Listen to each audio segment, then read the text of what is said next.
yeah, I would very appreciate it of your feedback, your ideas, and your questions. Thank you.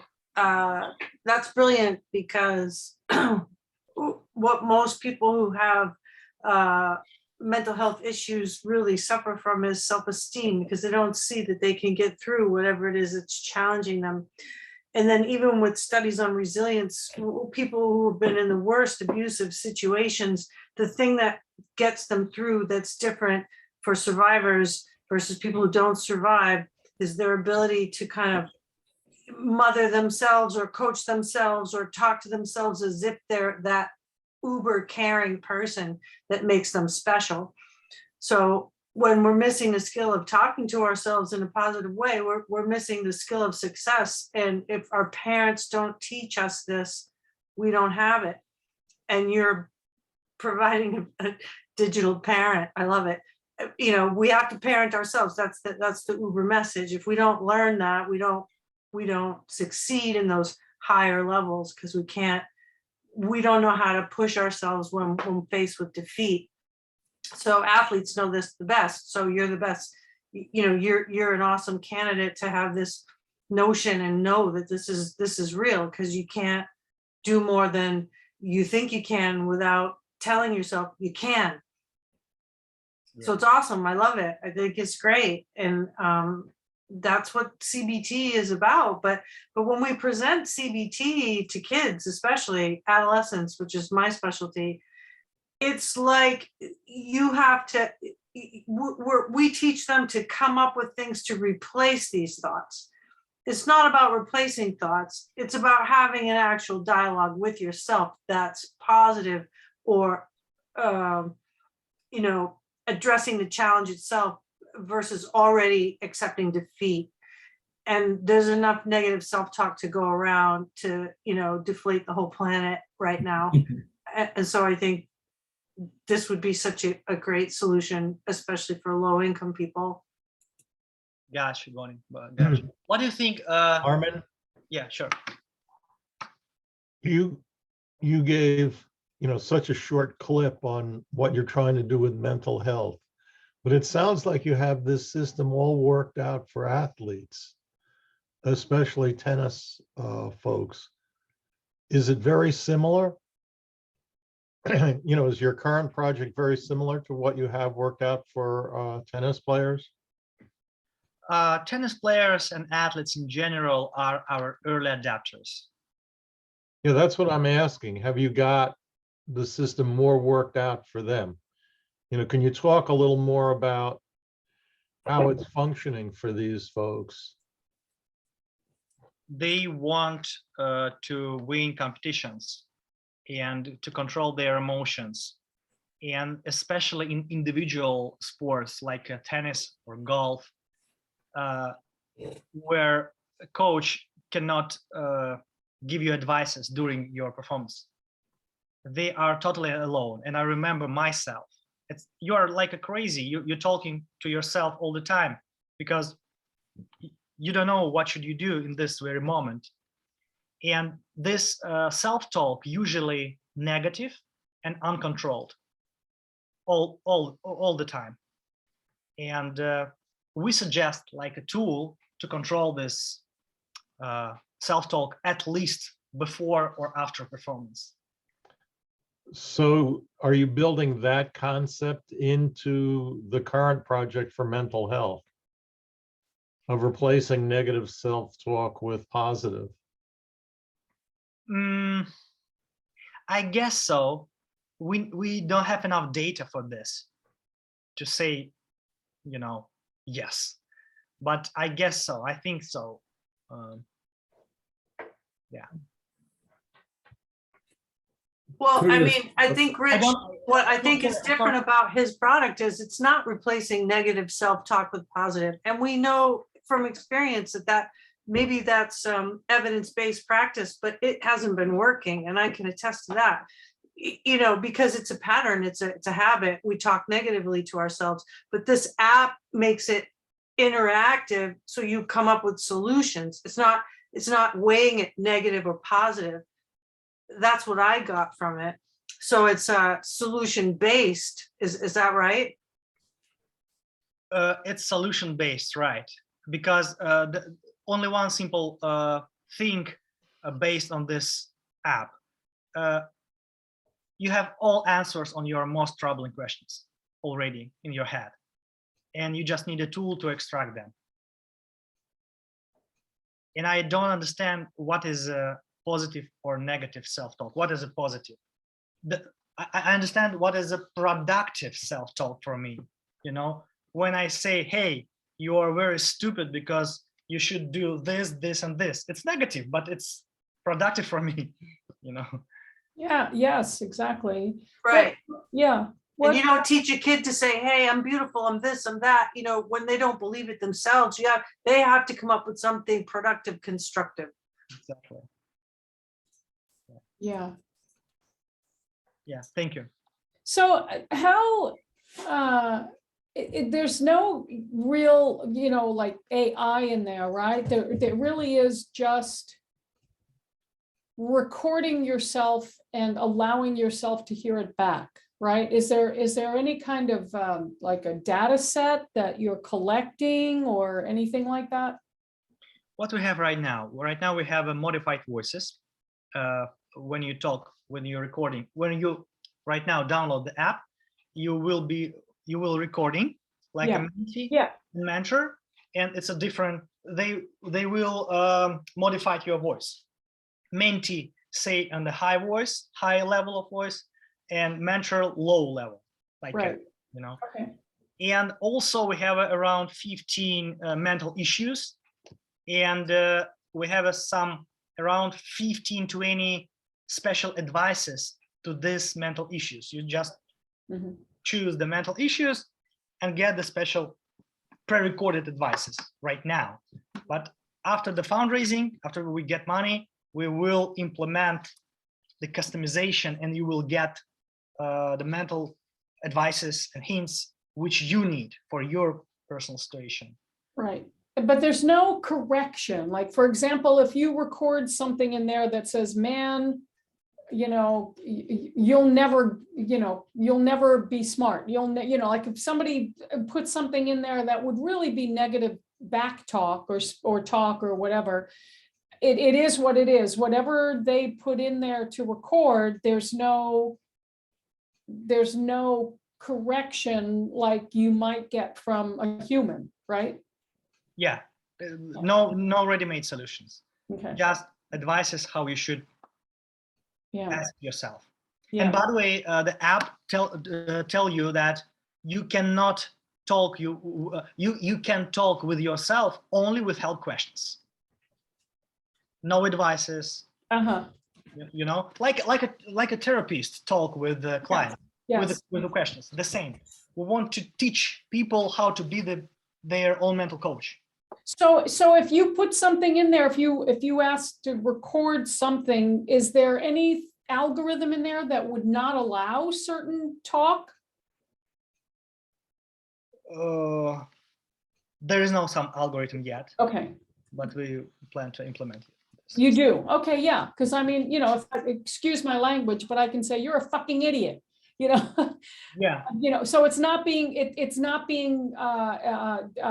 disqualified at this point. Because that is what you'd say in a therapy session too. Well, yeah, I mean, I say it every 5 minutes to myself, so I definitely need this app.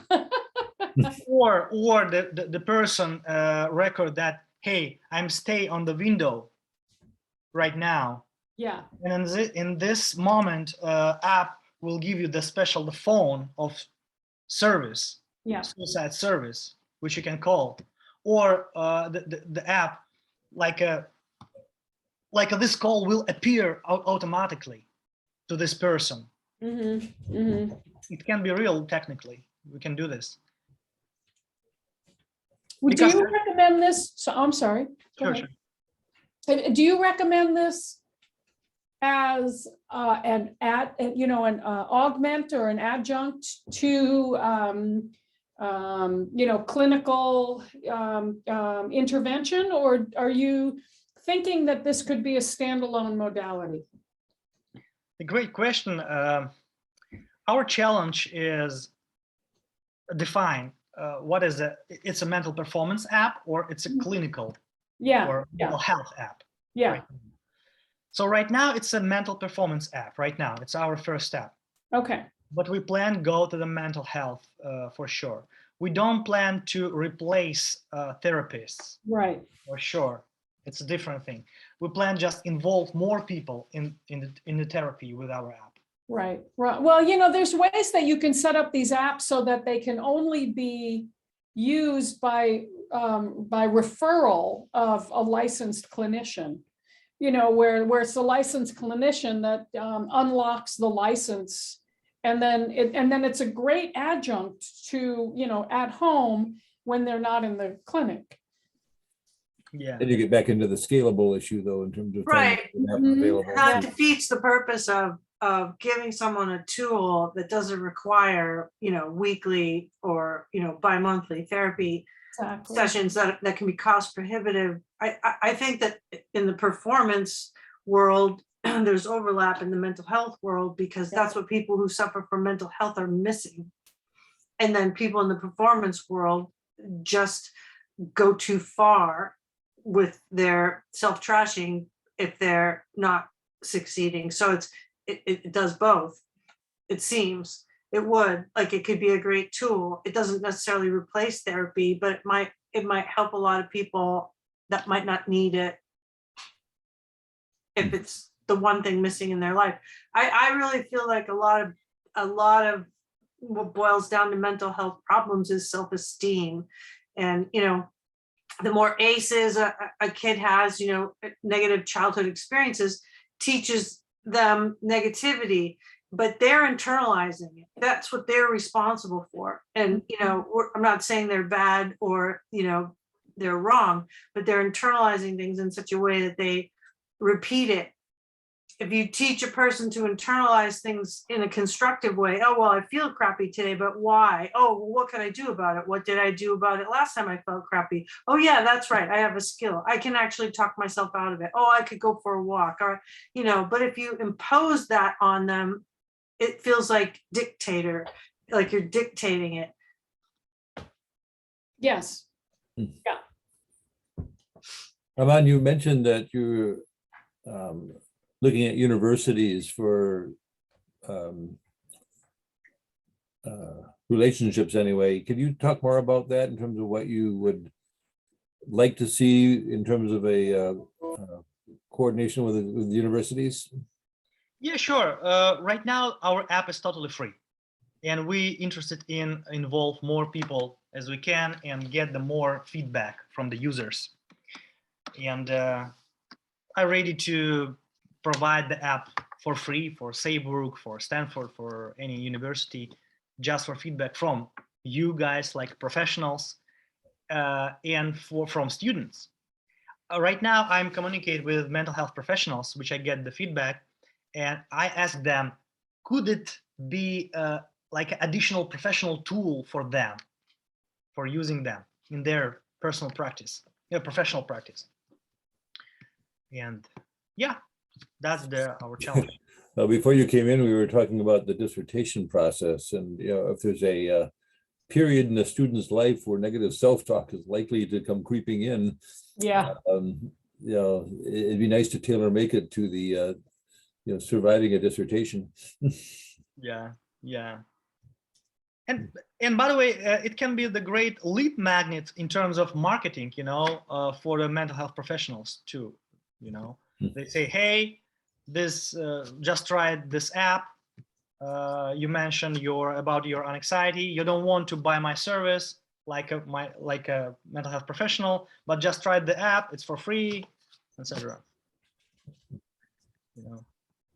And the second step, if university or health organization want to customize this app, for example, they say, hey, doing something for anxiety or for, I don't know, depression, we can do this, you know, in the like a commercial collaboration. Curtis, I don't know if you're still out there or not, but you do a lot of work with human performance with the, you know, the military environment. What were your thoughts on listening to this? Hey, everybody.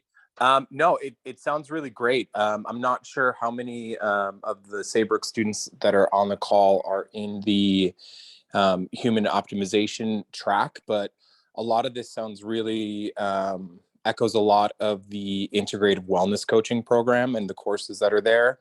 So kind of what I was thinking is I would love to kind of get their take on some of this, because it's very reminiscent in terms of powerful questions and you're being your own therapist or your own answers really.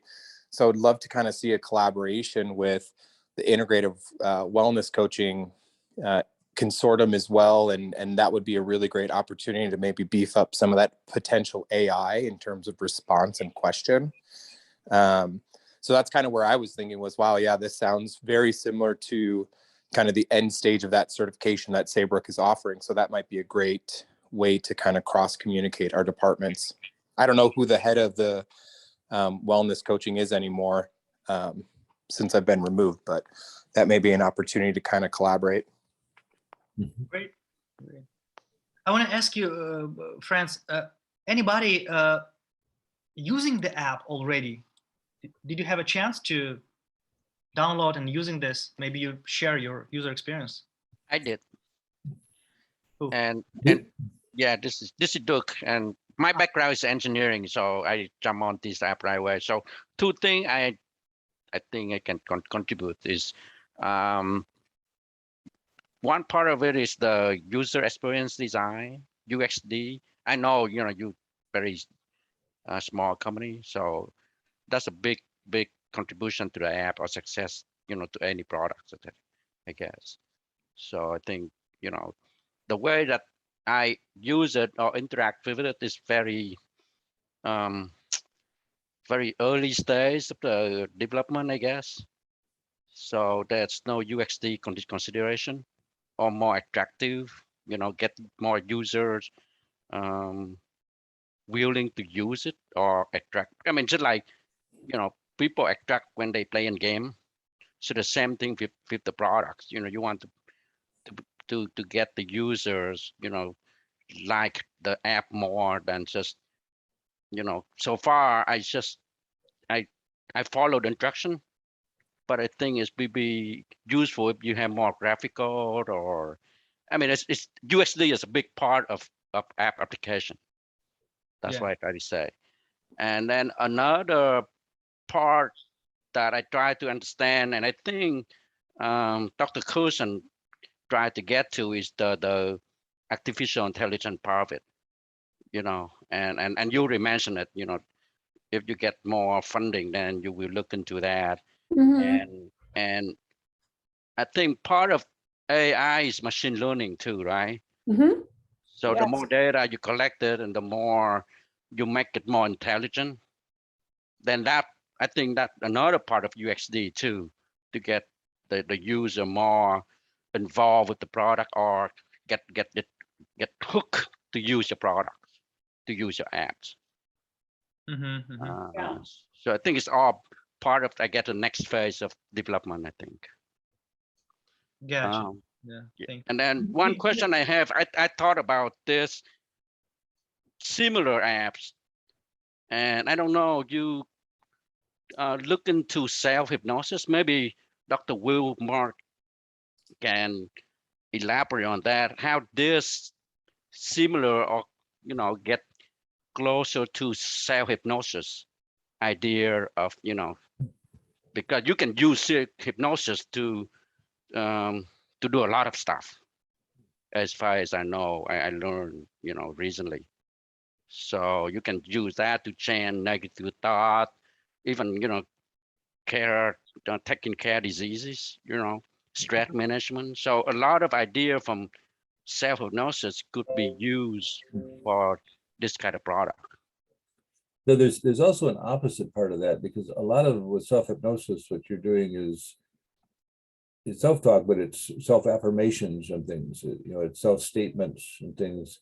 This is more of the, the providing the questions and things, rather than actually the, the more of the Emile Coué's original self-talk. His was, every way and every day I'm getting better and better.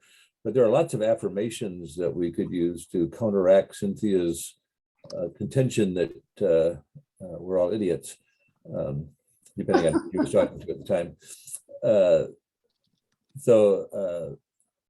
But there is, I was thinking that too, as I was listening to the back and forth, that there's, at what point would an affirmation of some kind of reassurance get in there? And my other question, seeing Michael on the call here, is, I wonder, do jet pilots talk to themselves when you're flying?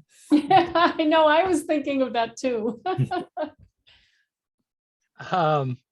Well, probably not consciously while you're flying. I guess to your point, like from the professional athlete standpoint, is kind of how they pitch it to us is, when you're in the event, most of it's happening unconsciously or is a result of pre-mission preparation, and we call it chair flying, the sortie before you actually go fly it. So it's a lot of the self-talk that happens before the briefing and in the debriefing, where you're seeing it played back to you, a recording of the flight, and I screwed that up, and oh man, I'm just the worst, So I think the positive self-talk piece, and Dr. Sherman and I had an exchange recently where it was an idea I wanted to write for a paper, find what literature exists on psychophysiological changes that happen in the body with self-affirmations or trigger words and that kind of thing,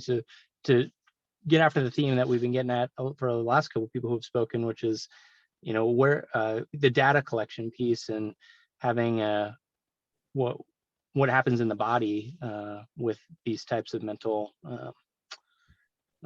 self-talk kind of programs. So.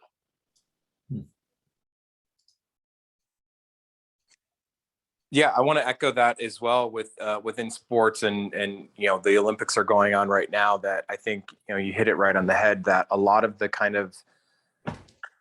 this negative self-talk or kind of reflection time is going to be after the event. So it's either after you've completed, like you said, in your tennis match, you're on your own, you're coaching on your own. So it's very interactive, dependent on what type of sport and sport environment you're in. If you're a biathlete and you're skiing in the Alps, you've got no interaction with anybody. But if you are in front of a stadium of 70,000 people, that's a completely different mindset that you're going to be in. So I think it's a really great idea to kind of tackle that decompression type time that you have as an athlete. When you're sitting at home by yourself and all the lights are gone and all the fans are gone and you're decompressing what your performance was that day. That's where I think a lot of that rumination can start creeping in. So it's a good opportunity to tackle that. So that's really great. I'm excited to kind of see that AI component as well. If there are certain trigger words that kind of help along the way to kind of get you out of that spiraling element, if you kind of find yourself in that way. Yeah. The good news is that professional athletes don't really need negative self-talk anymore. We've got social media for that.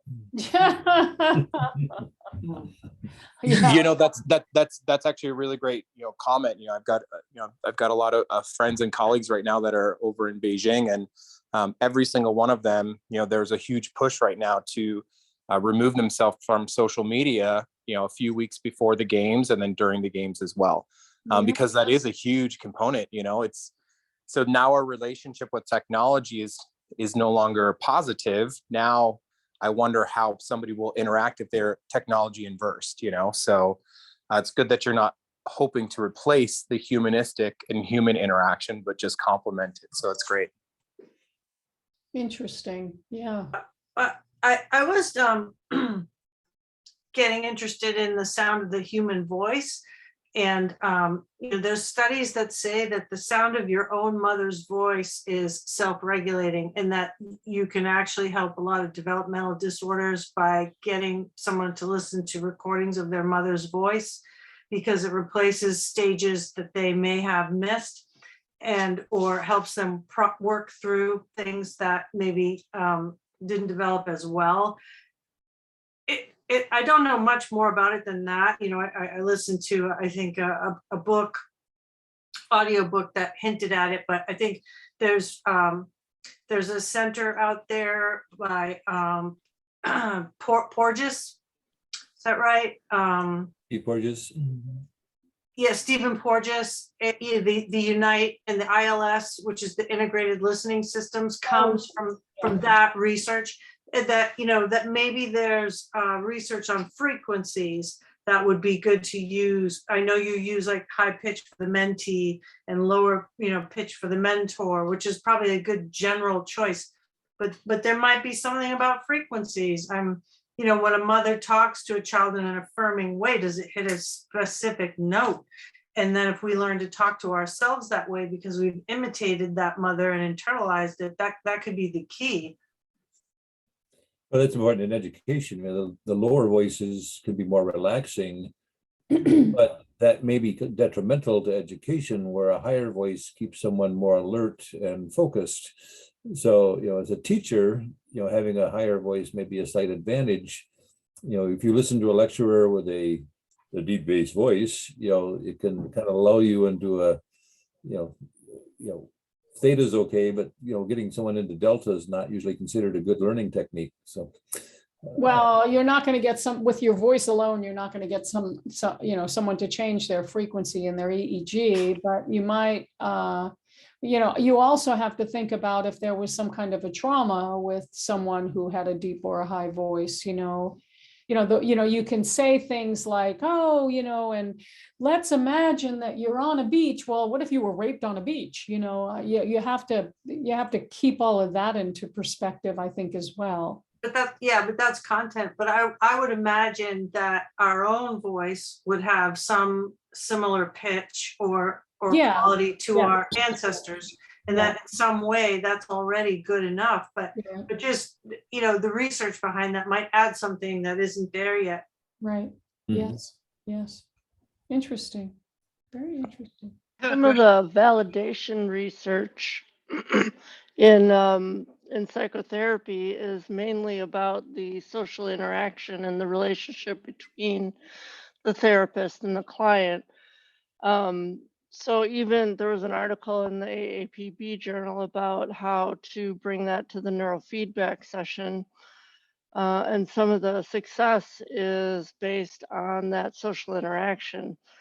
And I don't know how you can replace that with AI, but if there's some kind of gamification system with that,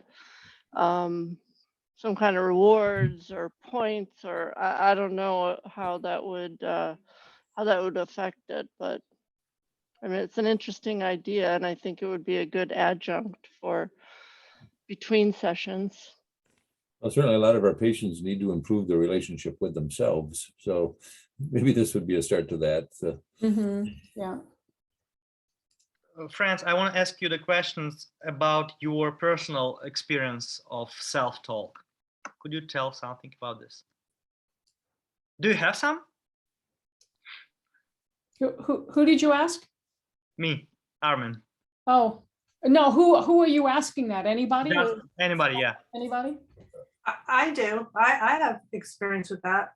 I've always talked to myself, and and I mean that to be funny because it already is funny, but it's true. So, people will say, why do you talk to yourself? And I say, first of all, because when I hear myself say it, it's like thinking it twice. You get feedback. And so for a person such as myself who had ADHD growing up, there were a number of things that would make it hard for me to focus. So if I talk to myself throughout the task, I can reinforce staying on task.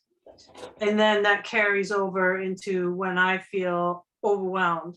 So working on my dissertation, I feel overwhelmed. And instead of getting nauseous and, whatever, what a child would do, throw a fit and quit, I just go, okay, you can do this. And it's just what comes from myself to myself, because I have to stay on task. But it's just been a trick, I guess, that I've adapted to succeed, because I've always hit the roadblock that maybe other people don't have trouble with. And so I have to talk myself through it. And that's worked for me. You say the words, or it happens inside of you? Both. Sometimes I'll just sit there and hear myself say it to myself, happening. It's silent. other times I'm actually talking myself through the process.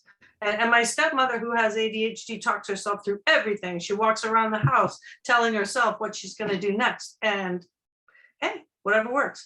But I find that it helps a person stay focused because you're hearing yourself repeat what you intend to do. Gotcha. Interesting. Is it one of the techniques that I learned a long time ago? If I wake up at 3 o'clock in the morning, one of the things I try to do is first to smile and then to think how fortunate that is, because I've got absolutely nothing else have to do at 3 o'clock in the morning. So I can practice self-hypnosis, I can practice diaphragmatic breathing, I can practice all those techniques that I should probably do more during the day, but I don't take the time for. And rather than all the negative talk about what used to happen when I'd wake up at 3 o'clock in the morning is how terrible tomorrow's going to be, I need my sleep, it's going to be an awful day. Part of the advantage of working over a sleep lab is they really focus on the importance of rest rather than sleep.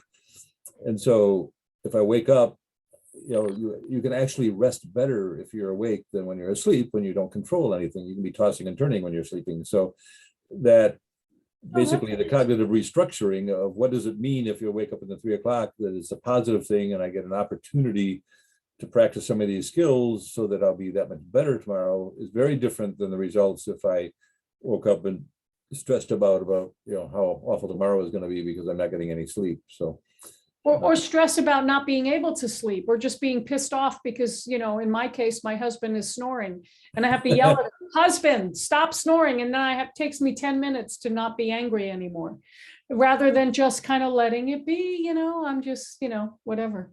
my husband is still alive. Well, I'm not going to go that far, but but yeah, that's very true. Yeah. Interesting. I'll echo Dr. Wilmoth a little bit as well. And to your point on whether it's mostly external talk or inner talk, I find it's typically more of an inner voice discussion. And at least going through some of the most difficult trainings in my life, those things pop up, right? Where are you good enough for this? Or I think the biggest mental hurdle that a lot of people have, or at least it was for me, was getting over what other people think of you or your performance, especially if it's someone that you look up to, like a mentor, and you feel like you let them down. And to Dr. Wilmoth's point, it's typically a question of perspective, where for me, it was starting to read some of the old Stoic philosophers. You get your Marcus Aurelius and Epictetus, where it's almost an inner dialogue when you're reading those, where you're asking yourself questions like, is this thing something you can control? Can I control this or not? Is my perception of this situation accurate, or is that me just projecting my own insecurities? And so I think it goes beyond just you're talking with yourself, and it's kind of with the it applies to just reading as well, right? Where you're kind of having a dialogue through a piece of paper with someone as well. So I could see the expansion capability of this type of concept as well. I think the first 40 years of my life was spent on avoiding failure. And it took a while before I could answer the question, like, what if I apply to graduate school and I don't get accepted? And it turned out the answer was absolutely nothing. I wasn't in graduate school then, so nothing worse was going to happen if I failed. But I think because of the way I grew up around a bunch of geniuses, not showing how bad I was a key factor, not how good could I be. So my first 40 years was all the negative self-talk. Everything after that was kind of in rebellion against the negative self-talk. Good point. Yeah. I have some concerns about, you are high intellectual people, and you say that, self-talk, it's cool, I'm using this. What about the regular people? What about the millions of Americans, Russians? I don't know. What about the majority? Do you think they are able to do this? I consider myself a pretty regular person. I'm not one of the brainiacs. She's elite, but not a brainiac, right? I think that regular people would benefit from this just as much as anybody else. I think most people, believe 100% of what they say to themselves, it's negative, and don't believe the positive stuff or question it. Can I do it? But we always believe it when we say that I can't. I'll never be able to. Right. So, and I think that that's universal. I Yeah. don't